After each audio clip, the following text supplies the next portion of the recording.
one second to let the internet hopefully catch up.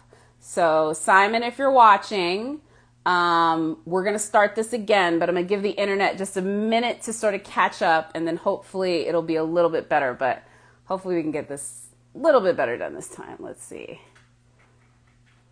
All right, let's try it one more time.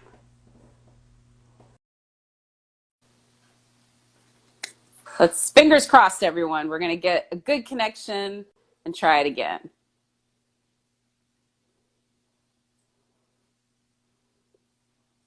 Simon, let's see. All of you guys that are watching, please keep watching. We're going to definitely put some questions out there. Let's see. All right, let's see if we can try one more time. Simon Baker. Sir, if you're watching, I'm just trying to get you to come back in this time. Maybe we see if we can get a better connection. Sometimes that works better. Let's see. Not quite yet. Let's see.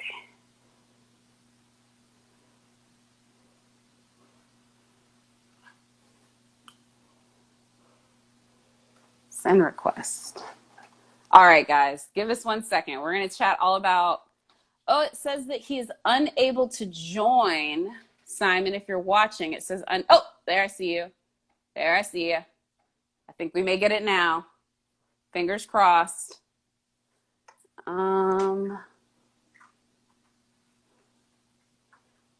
Let's see. Oh, better. This is much better. Hope it's better on your end. Little buffering. Mm-hmm. Hopefully we can Okay. Is that a little better on your end? Yeah, I can hear you. Awesome. Can you hear me? Yes, I can hear you now too. You look great. Sometimes that happens, especially, are you in Australia right now, right? Yeah, I'm in Sydney, yeah. Yeah, they hate us doing this internationally. I just want to tell you that, so I appreciate you doing it. Like, Instagram just is like, forget you and your international connection. But I'm so glad we got it to work because I watched the film this morning here. It's afternoon, and it was so well done. I really want folks to check out. It's already been in Australia, but for folks that don't know about it, I'm Jacqueline, by the way. Hi. Hi, Jacqueline. I'm Simon. Nice to meet you. Nice to meet you. Tell folks about it because I think this is a really interesting story and maybe a story that us Americans don't know as much about this time in Australia and sort of a lot of stories that happened like this during that time. Yeah, I mean, I obviously I was born in Australia. I grew up here. The history that I learnt about Australia started from the arrival of Captain Cook from the First Fleet, 1770, and around that period, we had a little bit of stuff about Dirk Hartog, the Dutchman that ran into and Van Diemen's Land, all of that stuff. But yes, within this country, this country holds this ancient culture, indigenous Australian culture that has existed for at least, it's been dated to at this point to 60,000 years, which is an incredibly long surviving culture. And when Australia was colonized by the British, there were these frontier wars that went on until the 1930s. So there was a lot of stuff going on around the Northern Territory, which is the very top center part of Australia. There was massacres that took place all around Australia. So this is really a process of telling, sort of truth telling in a way, telling a story that acknowledges the resistance of Indigenous Australians, of First Nation Australians, the fact that they didn't cede sovereignty, that they didn't just say, yes, sure, come and take our land and destroy our culture. And this culture still exists in this country. And I think that we should be immensely proud as Australians of this culture. But also in many countries around the world, that colonies such as the US that were colonized, there are indigenous cultures that have survived for millennia. And we have there's so much to be learned from these cultures that we're sort of ignorant to. Yeah.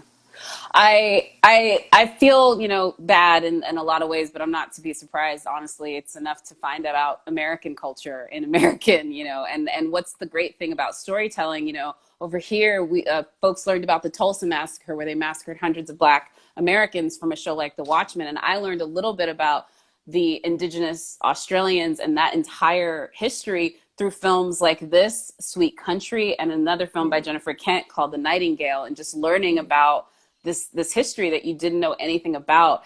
And I'm just curious, you're a producer as well as star in this. Was bringing stories like this to the masses and sort of using storytelling as a way to increase the history one of the reasons that it drew you to? Like, what made you want to sign on to this one? Because it's not, you're not taking the easy way out. You could go guest star on a on a Law and Order procedural or something.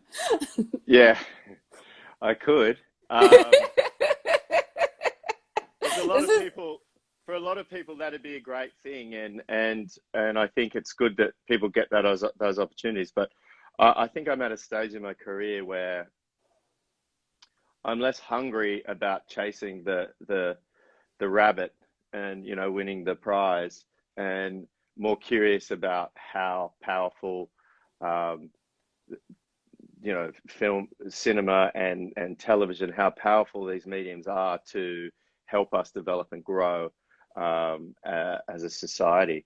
Um, and particularly, we are in such a time of flux, such a massive time of change. There's there's corrections that need to be made immediately. There's overcorrections that are being made to balance things here and there, and we're all over the place. And I think that the medium that I love, uh, entertainment industry, film and television, is such a powerful tool to reach people, and it's such an empathic art form. mm, Uh, so it gives you the ability to kind of view the world in ways that you may not have seen it, or may not have been privileged or denied the opportunity to see things. Can open you up. I completely agree. In fact, the late great Roger Ebert called film and storytelling an empathy machine. You can learn Hmm. something about someone in 2 hours in a darkened movie theater, that you wouldn't have learned in a lifetime of meeting people out on the street. And it's a very true and profound thing about storytelling, and it's one of the reasons why I'm also very dedicated to cultivating and preserving that history. Mm. Talk about your character though too, because I mean, it's kind of cool to play a badass, let's be honest, in a lot of ways too, because he's like a tracker, but he's got other aspects to him as well. Like, yeah, it's a very complicated character. And then I definitely want to talk about your main co-star in this, Jacob, because I can't believe this is like early work for him. I just Isn't he can't. beautiful? Early It's work. so I know, or Early, like early work.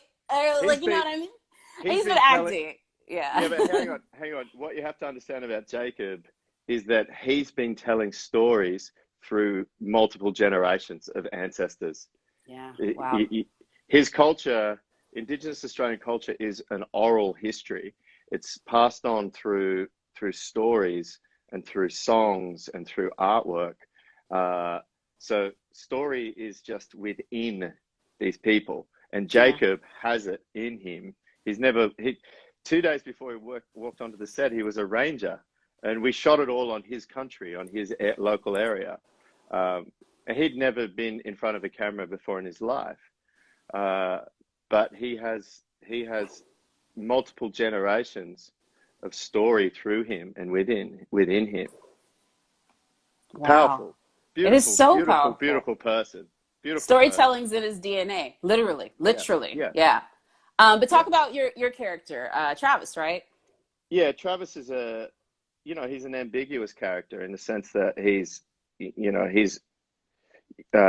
quick backstory is that during the First World War, Australian soldiers that went and fought in the First World War, and you have to understand that the First World War was a long way away from Australian shores. So most of the soldiers that went to fight in the First World War had no idea kind of what it was. Anyway, suffice to say, they all came back with post-traumatic stress disorder. Um, Clearly, it was not diagnosed back during at that time. Uh, and to deal with their mental instability, a lot of them were stationed into remote, difficult areas as sort of mounted police, which is sort of basically where my character comes into it at the beginning of the story. He was a sniper during the First World War. So, I mean, he's already carrying a lot of, I think he's already carrying a lot of personal baggage with the atrocities that he's committed against other humans. And then he is witness to this, let's just say, you know, it's straight up, it's a massacre. And these massacres took place. And it's brutal viewing. But I'm sure it still doesn't go anywhere near touching the brutality of what it actually was. He witnesses that, and he's faced with, you know, his own sort of moral and ethical and crisis of conscience. I think, you know, from that point on, the movie's sort of set in those two time frames. From that point on, I think he just disappears because he just wants to vanish from himself and from the world. And then he's kind of roped back into it. So he's a person that is he's not necessarily good or bad, you know, in kind of contemporary terms where we like to have names for everything. Is he a white savior? You know, you could argue, of course, you could argue that he's a white savior kind of I would character. disagree on that after watching it, because Good. Jacob is a smart person. He's nobody's damsel. He doesn't need rescuing in a lot of ways for the story too. You know what I mean? No, I think they're both people that are grappling with their own identities, and for Jacob, obviously, he's wanting to go back to his roots and find that, and he's got this white fella missionary stuff within him at the same time. And I think my character's just trying to, you know, erase the past and be a different person, or just disappear. So they kind of grow each other up in a really beautiful way. But yeah, I think he's a fate. Let's just say I think he's a fated character in the story. I think you're right on that. The thing that struck me about it, and some people may disagree, but hey, it's 86% fresh on the tomato meter, a couple of reviews away from certified. I think y'all are all right. Bernali, y'all are doing good. I think this is a film that critics and audiences a lot really enjoyed. But I think it's interesting to have two men without a country find each other in this like vast open landscape. Like, I thought that was a very interesting thing when I walked it, because they're both men that like are 1 foot in, 1 foot out of both of the worlds that they're in. So, but then the other thing I wanted to talk about is the filming, because I mean, first of all, it's what nature gave you. You just turn on a camera, I guess, where you guys were, and you get these like incredible views. But I get goosebumps when I think about it. I didn't. And Australia is a big country, and we have a lot of different types of topography, a lot of different landscape, a lot of different coastlines. So it's quite varied. But I get goosebumps when you talk about that country, because a lot of people ask me, is like, how do you prepare for that? How do you go through the process of preparing to play a character like this in this sort of world? And the reality is, I'm a privileged white fella that has had great opportunities in my life, and I was on this country where all the local communities all speak in language, which is an ancient language that still exists, thank God, only really because of the isolation that they have, because during the wet season, their community is an island, basically. So that isolation has kept their culture and their language alive in many ways. To be welcomed into that community, to be taken in so generously and shown so much love and so much respect, considering the circumstances of what this story is telling, of what the white man has done to try to destroy their culture over time, is beside, just that moves me to the point of I don't know, I can't understand how much love and how much sharing and caring there is within that community to be associated with that, and not only that, to feel and see the connection to the land. So when you talk about where we shot this in some locations that no white fella had ever been to before. That we were Wow. sung into these locations, ceremonies, smoking ceremonies, sung out of the locations, just so that the land, the rocks, the trees, mother Mother Earth and Father Sky could welcome us to do this job and to help tell this story, to help these people, the Yolngu people, tell their story. Wow. And the story is representative of a lot of indigenous uh, clans and mobs that have had to generationally suffer through these Yeah. traumas. Well, not to put words in anybody's mouth, but I think Taika Waititi in his Oscar acceptance speech said it so well that indigenous peoples are the original storytellers. Like Mm, from early days, and I would hope that because you guys wanted to tell a true story where it didn't just center. I mean, I know you're the producer and you're the lead guy, but the story is not centered on you. It is really a story about that land, about that time, and about those people. I would mm, hope that that was part of the reason why they felt okay to be so open, because it is a very beautiful story, and you guys should be extremely proud of it. It was I didn't know about it until we were getting down to talk to this, but I was so pleasantly surprised, and I just thought you guys did such a great job. mm. Oh, thank you. Thank you. Yeah. Uh, I would be remiss as we sit here with so many of your fans, which I want to let know all of them. If you have questions for Simon, I'll look at a couple of them before we get out of here. To not mention the fact that you have, like you said, you've had a great career where I think it's maybe afforded you the chance to now you can just do what you want. This is your next thing, and I'm so interested to see what you have next. But I'd be like remiss if I didn't mention the Mentalist, because these guys are really in my mentions. Is it like every day with it? Because like this is Yeah. like Israel and Brazil everywhere, just like how'd you change? Is it like I just have to wonder how many crazy fan interactions you still probably get, even in Australia now. Yeah. Yep. I do.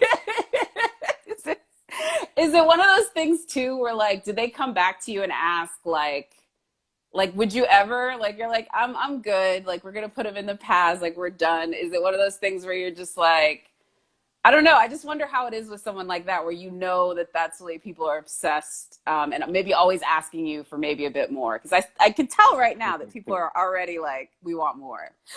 Yeah. No, I can't do it. It's okay.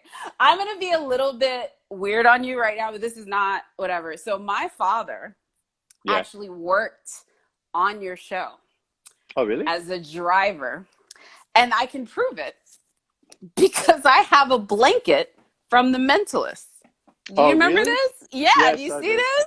Yes. This Oh is my. this. My Oh my. dad. My You're making me dad. perspire.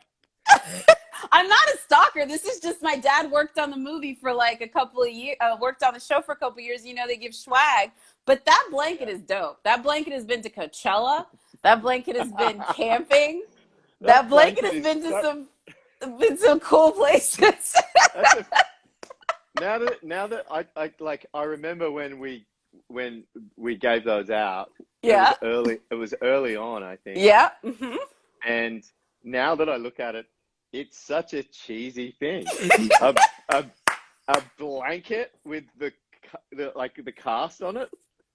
It's so cheesy. What's so funny is like, okay, so I've seen a few episodes, but I'm not one of these diehards. If you ask me for any plot points, I'm like, I got nothing. But I'm telling you, man, that blanket has made it to places, and it's a very comfy blanket for as cheesy as it is. It's almost like those wolf blankets you see now from the '80s for me, because Yeah. It's I lost my very. dad. Yeah. Oh, you did? I'm sorry. Yeah, it's no, it's it's been a while, but I lost my dad a few years ago. But I really do love all of the great movie memorabilia. I wouldn't be doing this job. I wouldn't be obsessed with movies without him, you know, being a, he was a driver and a caterer. He just wanted to work on movie sets. He loved film. And so that was the thing I inherited more than anything, is all of his great swag. And so that was one of my favorites. I'm not going to lie. But for me personally, if we're going to talk about previous work before we get out of here and I go to fan questions, as a Black woman, you Yeah, forever gotcha. get a kitchen pass for something new. Like you do. Like you are forever invited to the cookout. You will forever be able to be like, it's cool. And I'm just curious about that one, because I know that everyone's talking about the mentalist, but every now and again, I really do hope that like a Black woman walks up to you and was like, what's up? Is this the case? Yes, it happens. And it's pretty good. It's pretty good. That's a It's great pretty good. film, though. That is a great film. Another film that is more than what meets the eye. I actually got to speak to the director not too long ago, and she's just got an incredible story. The woman used to do videos for Prince Hmm. and Mariah Carey, and she's just really great. Very camera shy. I'm like one of the few people she's talked to on camera. But yeah, if we're gonna revisit your old work, I'm like, yeah, we'll go with the greatest hits. But for me personally, you're forever cool because of something new. That was that was a lot of fun, that movie. That was Really? a Yeah. lot of fun. A lot of fun. I I could love tell you some funny things in that film. It's like, I mean, how long ago was that film now? Like maybe what, 10 years? 2006, maybe, or later than that, maybe. More Let than me more than, actually, maybe more than that. Actually, let me look right now, because like, what's really funny is I'm sure there's a lot of girls that are like coming to you about something new or LA Confidential, but I was literally, when I was getting ready to do this, so yeah, 2006, wow. 2006, Wow. That's a 15 long time years, ago. a Oh little my bit, goodness. and you look the same, which I would just say, good Oh. on you. Hey, I still like to do a bit of landscaping too. Oh my gosh. I do. I'm actually doing some at the moment with my son here. Yeah. Um, For those that don't know, there is a very thirsty scene of you doing landscaping, is all I will say. So you it's saying that? yeah. It's so funny. It's so funny. So when so pretty much I think there's one other white person in the movie, but Yeah. I'm pretty much it. And Yeah. and it was so fun. Uh, when we're doing hair and makeup tests, and we're Yeah. doing camera tests, right? And so often around that period of time, there'd be one African American in the film, and in a scene, and the camera was exposed to all the white people, and Mm-hmm. the African American actor would come in, and they'd be so dark because it was exposed to the white people, or Mm-hmm. Yep. so on this film, I was the absolute minority, right? So Yep. so they were exposing to all the dark skin, right? Yeah. Correctly, and I looked like a flare, when they were doing the camera test, and they were like, "Whoa, he's on." I was just like a lighthouse. They So they got you good in the end. The color mixing in the end was good. You Oh, didn't look they had like to, Casper. they had to put so much makeup, so much dark makeup on me. I'm not kidding you, so that it would neutralize and I didn't just feel like a burning flare in the shot. So that when you saw me in real life, I was like, it was like this. It was, what was it called? Jan Tanner, the makeup artist would put on me every day with a sponge, and I looked bizarre in real life, but on camera, It looked the good. exposure was right. Yes, it's pretty good. Oh, I It's actually kind of love that story very much, actually, for how many times. Look, you're a good sport about it, but hey, listen, you've been lucky to be a part of some movies that, regardless of how big or whatever they were, honestly, like they live in people's hearts. And I think that's like more important. Like, like that's a big movie for a lot of Black women. Like the way Devil is Prada is a big movie for fashion people. mm. It's not just something that was popular that people like. These are movies that people call their all-time favorite movies, and so I think that's something to be really proud about. Oh, thanks. I will ask you this. I ask everybody this because we're doing this here. We're not at a junket or at or on a phone or anything like that. Doing a print interview, it's great because I get to talk and have all these IG Live interviews. But what have you been, besides landscaping, Hmm. watching and doing down in Australia since you've been at home? Because you guys have kind of been living the dream down there. My boss is Australian and he went down there for 2 months and he told me he didn't want to come back because y'all have been mask free and going to football games and movie theaters all Yeah, year. yeah. It's sort of yeah. I mean, look, I have no complaints, but it is seriously, it's like Fortress Australia. You can't get in. They don't let you out. But when you're here, it's this utopian paradise, you know. So yeah, um, you know, you can go to pubs, you can go to restaurants, you can do all of these things, and you know, we've been relatively unscathed Yeah. comparatively to the rest of the world. Um, yeah, it's not a bad place to be stuck. What have I been watching? Actually, I've been doing a lot of reading at the moment. I worked on a film late last year by this wonderful artist Del Catherine Barton, who's a Mm. quite a well-known Australian visual artist, and she's made a couple of short films. And this is her first feature called Blaze at the moment, and it's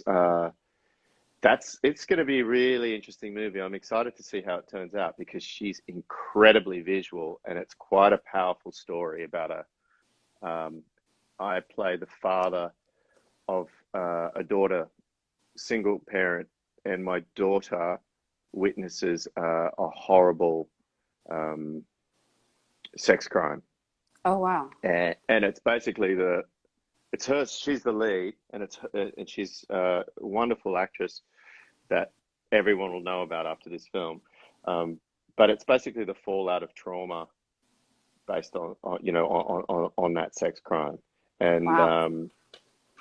yeah, it's pretty powerful. It's going to be a pretty interesting and confronting film. And Del Catherine Barton um, has an incredible visual sense. There's going to be some sequences in the film that are going to be incredible. But that was a great fun job to work on.